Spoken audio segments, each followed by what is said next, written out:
السلام علیکم پیارے بچوں، کڈس لرننگ میں خوش آمدید۔ اگر آپ ہمارے چینل پر نئے ہیں تو کڈس لرننگ کو سبسکرائب کریں۔ آج ہم پڑھیں گے چوہا اور شیر کی کہانی۔ چلیے شروع کرتے ہیں۔ ایک دفعہ کا ذکر ہے، جنگل میں ایک شیر بڑے مزے سے سو رہا تھا۔ اچانک ایک چوہا اس کے پاس آیا اور شیر کے اوپر چڑھ کر اچھلنے کودنے لگا۔ اچانک شیر کی آنکھ کھلی اور اس نے چوہے کو پکڑ لیا۔ چوہا ڈر گیا اور زور سے چلانے لگا، مجھے چھوڑ دو، مجھے چھوڑ دو، میں آئندہ ایسا نہیں کروں گا۔ شیر کو چوہے پر رحم آ گیا۔ شیر نے چوہے کو چھوڑ دیا اور چوہے نے جاتے ہوئے کہا کہ میں احسان کا بدلہ ضرور دوں گا۔ اور شیر ہنس پڑا۔ کچھ دن بعد شیر کو کچھ شکاریوں نے اپنے جال میں پھنسا لیا۔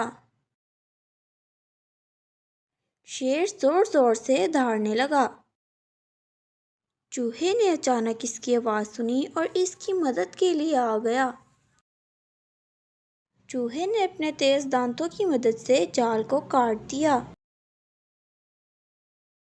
شیر اس جال سے آزاد ہو گیا اور اس نے چوہے کا شکریہ ادا کیا اور وہ دونوں اچھے دوست بن گئے۔ نتیجہ: احسان کا بدلہ احسان۔